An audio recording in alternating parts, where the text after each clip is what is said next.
My name is Evelyn Harwood. I'm 59 years old. Rain had been falling over Seattle since dawn, soft and endless, the kind that turns the skyline into a blur of silver and smoke. I was halfway through my morning crossword when the phone rang. I almost didn't answer. Retirement had taught me to protect quiet hours, but when I saw Madison flash across the screen, I sighed and picked up. She was crying before she even said hello. Between broken breaths, words tumbled out. The eco-home company she'd started 2 years earlier was collapsing. Investors were backing out. Suppliers wanted advance payment, and her accountant had quit. I've done everything I can. Evelyn, she said, voice shaking, I don't know what else to do. Before I could respond, another voice joined in, my son, Tyler. He sounded weary, like someone who had run out of ways to fix things. Mom, could you come down for a few weeks?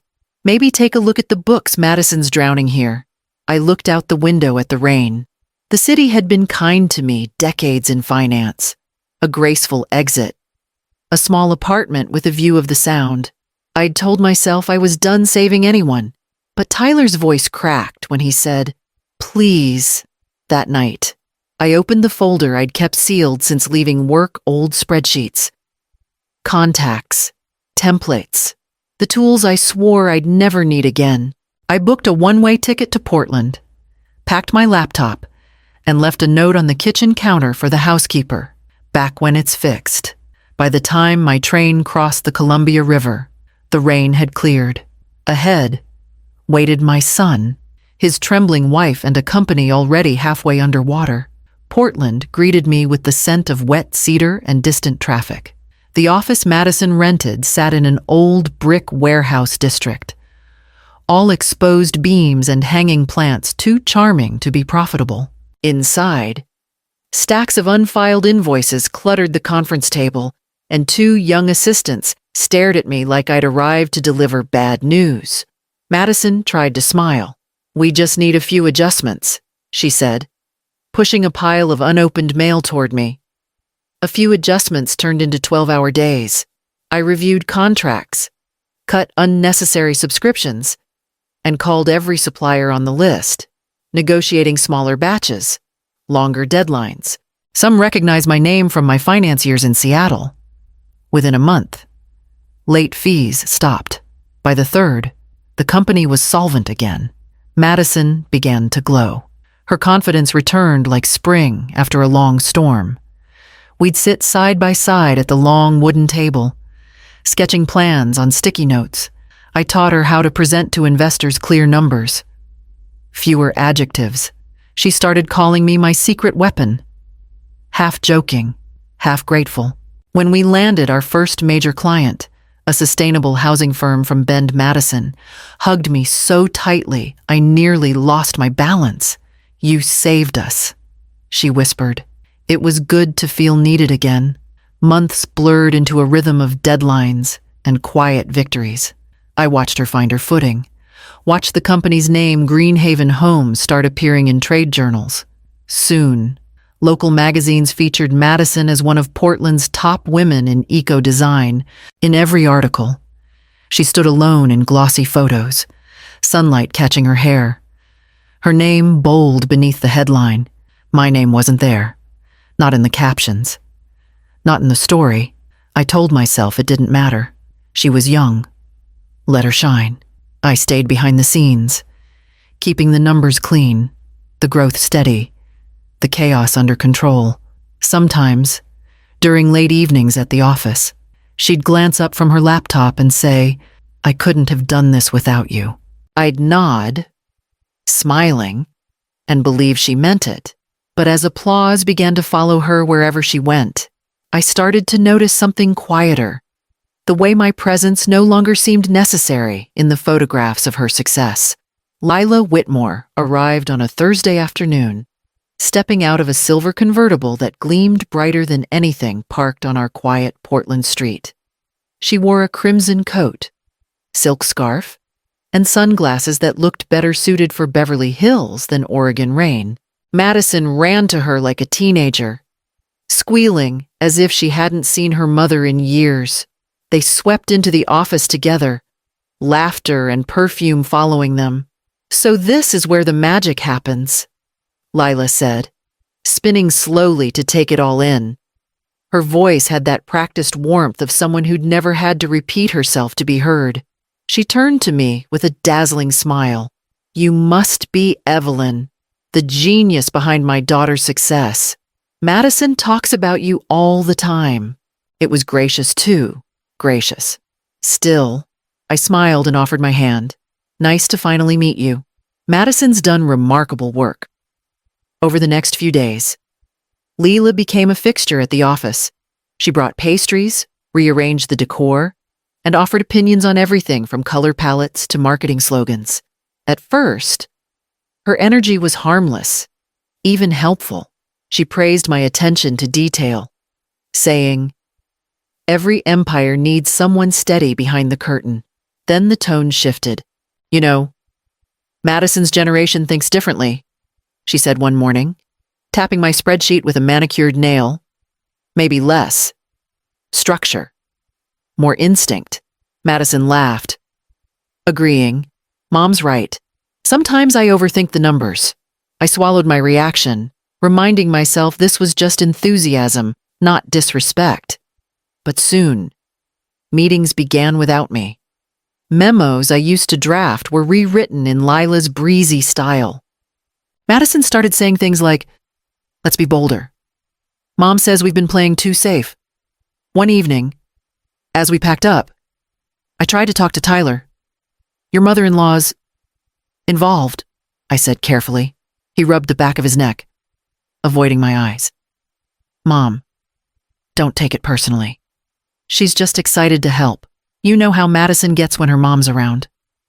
I nodded, though something in my chest felt heavier than before.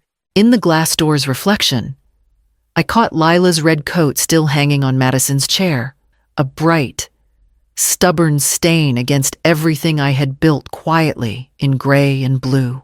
The gala was held at the Portland Convention Center, the kind of event with glass walls, white orchids, and too much lighting to feel comfortable. I hadn't planned to go. But Madison insisted, "You're part of the story. Evelyn," she'd said that morning, her tone light but her eyes already elsewhere. So I went. I wore a navy dress I'd owned for years, simple. Nothing that would compete with the sequins and silk I knew would fill the room. The staff from Greenhaven sat together at a long side table near the back, laughing nervously between sips of champagne. I smiled with them, though my seat felt like a waiting room for someone else's victory.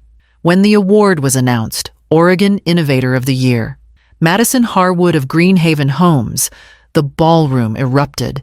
Cameras flashed as Madison stood, radiant in an emerald gown. Lila rose beside her, squeezing her hand like a stage mother.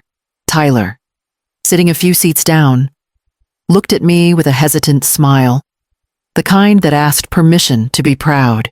I nodded for him to go ahead and clap. On stage, Madison accepted the glass trophy, her voice shaking just enough to seem sincere. "I owe this to everyone who believed in me," she said, pausing for effect. "To my incredible team, to my husband Tyler, and to my mother, Lila, who's been my rock through it all." Applause thundered. Lila pressed a hand to her chest, tears glistening under the lights. Cameras turned toward her. Tyler clapped harder. I kept my smile steady, the muscles in my cheeks tightening as though stitched in place. When the applause finally settled, I looked down at my folded hands. They were trembling not from anger, but from something emptier. I had spent years writing the story that brought her to that stage, and now it had been rewritten without me. After the ceremony, a reporter approached our table. "Excuse me," she said brightly. "You're with Greenhaven." "Right. How long have you been part of the company?" I glanced toward Madison across the room, laughing with sponsors, her hand resting on Lila's arm as if they'd built the empire together. I turned back to the reporter and said quietly, "Since before they believed in it."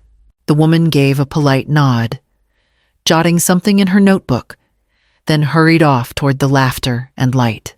By the time dessert arrived, I'd already decided to leave. I slipped my coat from the back of my chair and walked out into the cold February night. The city lights shimmered across the river, and the glass doors behind me closed with a soft click. Inside, they were still celebrating. Outside, I stood alone in the reflection of the building's glow, watching it from a distance, realizing how easily a story can erase the hands that built it. A week after the gala, an email arrived in my inbox marked "Mandatory Meeting, 9 a.m." I already knew what it meant before I opened it. The tone in the office had shifted. Voices lowered when I walked by. Doors closed a little faster. Even Madison's assistant, usually warm and chatty, greeted me with an awkward half-smile that morning. The conference room smelled of new paint and coffee. Madison sat at the head of the table, her hands folded neatly over a stack of papers. Lila was beside her, radiant in another one of her bright red coats, tapping her pen against a notebook. Tyler stood behind them, looking like a man trying to disappear into his own suit. "Evelyn," Madison began softly, "you've done incredible work for us, truly, but as we move forward, the board and I agree it's time for a strategic restructure." The words sounded rehearsed, safe, glossy. I waited for her to continue. "Your consulting position is being transitioned out," she said. "We're bringing on my mother as senior advisor. She has experience with marketing and public relations, which are crucial for where we're headed. We just need a more modern face for the brand." Her voice didn't waver, but her eyes avoided mine. Lila gave a sympathetic tilt of her head. "You've built such a wonderful base. Evelyn, I'll take good care of it." I looked at the two of them for a long moment before speaking. "A modern face," I repeated quietly. "I see." Tyler stepped forward, his voice low. "Mom, it's temporary, just until the next phase. You know how fast things change in business." I met his eyes and said, "Temporary disrespect turns permanent faster than you think." He had no answer for that. I stood, straightened my blazer, and shook Madison's hand. It trembled slightly in mine. "Good luck," I said simply. Back in my office, the walls felt smaller than they ever had. I packed my notebooks, pens, and a single mug that read, "Make it count." The framed photo of our early team smiling in front of an unfinished Greenhaven sign stayed behind. Some things, I decided, didn't belong in boxes. They belonged to the silence that came after. For days after leaving Greenhaven, I moved through silence.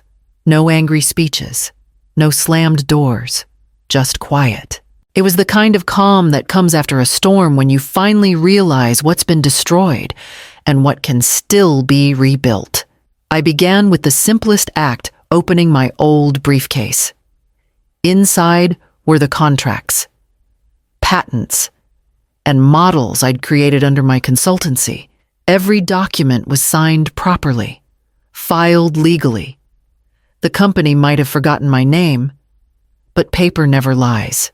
I spent the next week at my kitchen table, cross-checking records and sorting through years of work. There it was, the foundation they had built their empire on.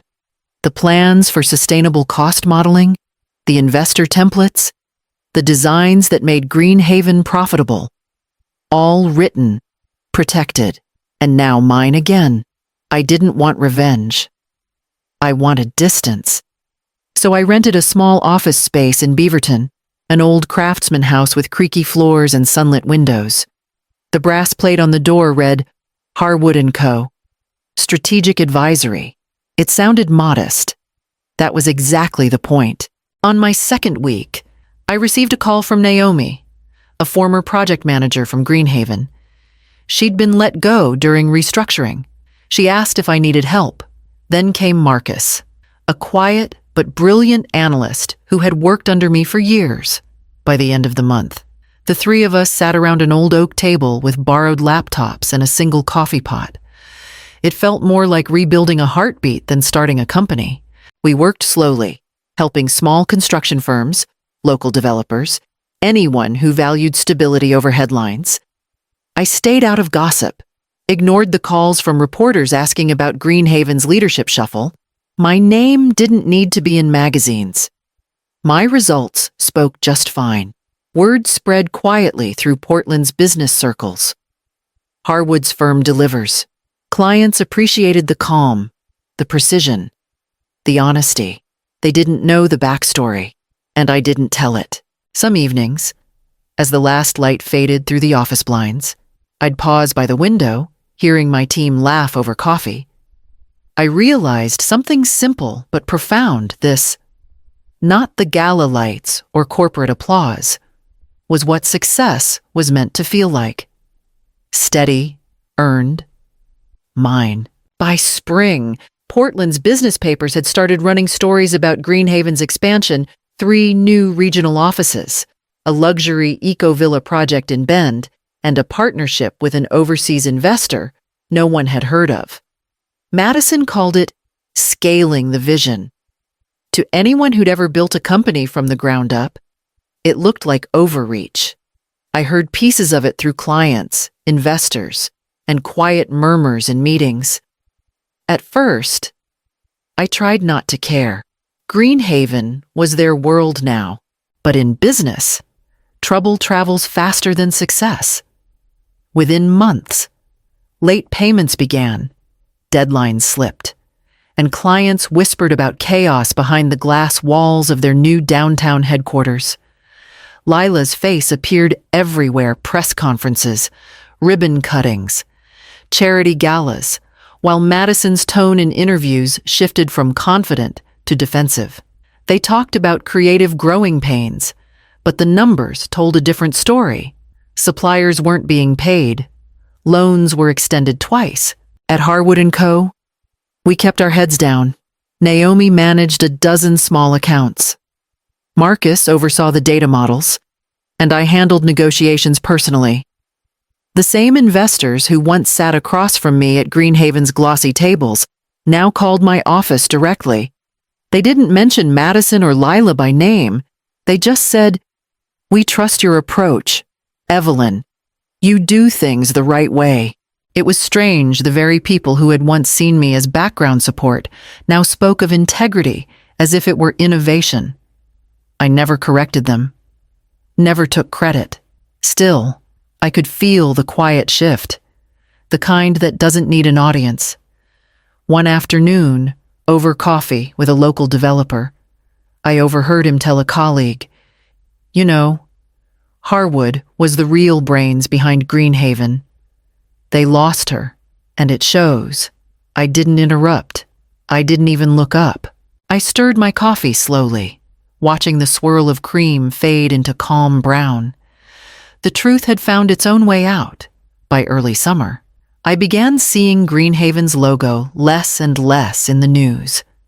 The glossy photos disappeared. Madison canceled appearances.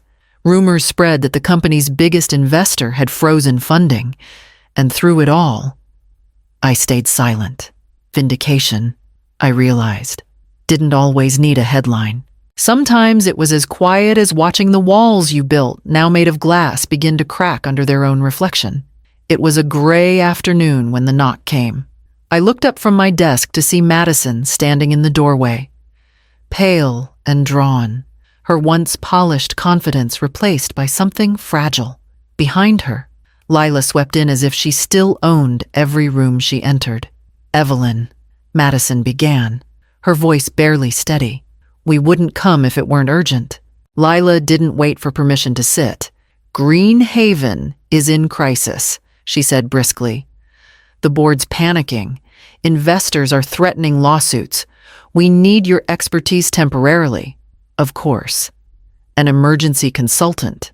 I folded my hands, letting the silence fill the space between us. Madison's eyes darted to the floor. Lila pressed on, her tone sharp. You know the systems better than anyone. We can pay you well for your time. Finally, I spoke. You didn't fire me from your company, I said quietly. You fired yourselves from your integrity. Lila's composure cracked. Oh, spare us the moral lecture. This is business. Evelyn, she snapped. But Madison didn't move. Her shoulders trembled. I just wanted to prove I could do it, she whispered. You could have, I replied, my voice calm but firm. If you hadn't tried to erase the hands that helped you climb. For a moment, none of us spoke. The rain began tapping against the window, soft but relentless. Lila stood abruptly, muttering something under her breath. Madison stayed seated, tears gathering at the corners of her eyes. When she finally rose, she didn't look at me. They left without another word. After the door closed, I sat for a long while, listening to the echo of their footsteps fade down the hall. The room felt lighter than it had in years. Quiet, steady, unbroken. By autumn, the headline said what I'd already sensed coming. Greenhaven Homes files for bankruptcy. The article mentioned unpaid loans, frozen accounts, and mismanagement by senior leadership. Lila's name was nowhere to be found. Word around Portland was that she'd left the state with what remained of the company's funds. A week later, Tyler showed up at my office. He looked older, his suit wrinkled, his voice quiet. Mom, he said, standing in the doorway, she lost everything. The house, the cars, even her health's been fragile. She's staying with friends. I nodded, closing the folder in front of me. No, I said softly. She didn't lose everything. She found the cost of pride. He sat down, rubbing his temples. I should have defended you, he whispered. When they pushed you out, I told myself it was business. I was a coward. I looked at him, the boy who'd grown into a man still learning what integrity meant, and reached across the desk. You don't owe me defense, I said. But next time, defend what's right, not what's comfortable. He nodded, eyes glistening. For the first time in years, we sat together in quiet understanding, not rebuilding the past, but letting it rest. Spring returned gently that year. The dogwoods bloomed along the porch, and the evening air smelled faintly of rain and rosemary. Inside, the long oak table was set for 6. Naomi, Marcus, 2 new associates, Tyler, and me. The food was simple roasted vegetables, bread, and a bottle of wine Tyler had brought with quiet care. Conversation flowed easily, laughter rising in soft waves that reached the open windows. It wasn't the forced kind of joy I'd once seen at company galas. This was smaller, truer. When the plates were cleared, Tyler stepped outside to string new bulbs above the porch. Their warm light shimmered over the brass plaque beside the door, Harwood & Co.